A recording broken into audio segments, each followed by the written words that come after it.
Hello everyone, and welcome back to our channel. Today, we are diving into a powerful and emotional story that could change the way South Africa remembers its painful past. President Cyril Ramaphosa has finally broken the silence on something that has haunted thousands of families for decades, the unfinished business of the Truth and Reconciliation Commission, better known as the TRC.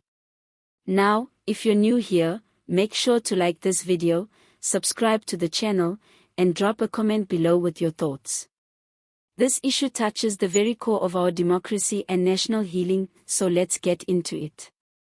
Back in the early 1990s, as apartheid officially ended and South Africa moved into a new democratic era, the TRC was formed with a powerful mission to help the nation heal. Victims of Apartheid-era atrocities were invited to tell their stories publicly, stories of torture, killings, disappearances, and systemic abuse. Those who committed these crimes were also invited to testify, and if they told the whole truth, they could be granted amnesty. But the deal was clear: if they lied, or left out information, they were supposed to face criminal charges. Fast forward more than 2 decades, and many of those cases are still gathering dust. People who bravely stood before the nation to share the worst moments of their lives still have no closure. Their pain was broadcast to the world, but justice never followed. This is where President Ramaphosa's recent speech becomes a game-changer. During a Freedom Day event, the president asked a question that's been on many minds: why haven't these cases been dealt with? What happened to the prosecutions that were supposed to come after the TRC wrapped up its work? He has now directed the Minister of Justice, Ronald Lamola, to dig into these forgotten cases and provide a full report.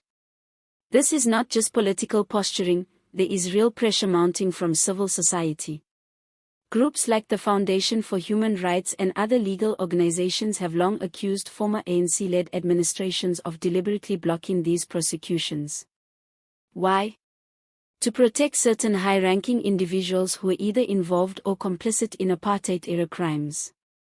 And this isn't speculation.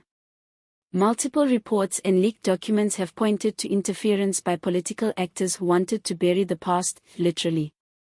Some of the unprosecuted cases include the murders of anti-apartheid activists like Nokuthula Simlane, who was abducted, tortured, and disappeared in the 1980s.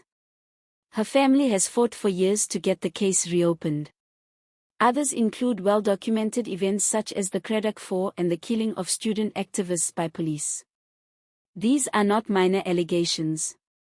These are crimes against humanity, and the longer the state delays, the more it feels like justice denied.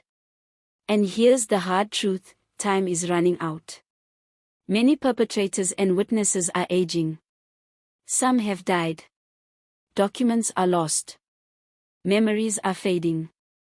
Every day that passes increases the risk that key evidence will never see the light of day. Legal experts are warning that if the government doesn't act swiftly, these cases will effectively become cold forever. So why now?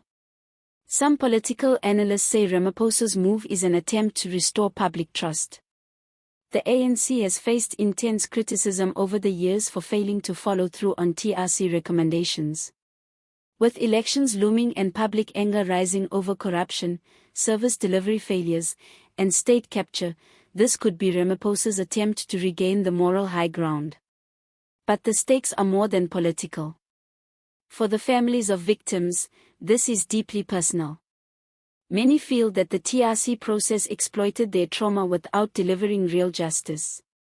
Their stories were used for the emotional foundation of the new South Africa, but when it came time to follow through, the system abandoned them. This has led to widespread disillusionment. And not just among victims' families. Many young South Africans, born after apartheid, are growing up in a society where truth has been told, but not acted upon. What message does that send? That even in a democracy, some crimes are too inconvenient to prosecute. That the powerful still walk free while ordinary citizens suffer. Civil society groups are now calling for a special investigative unit dedicated to TRC-related prosecutions.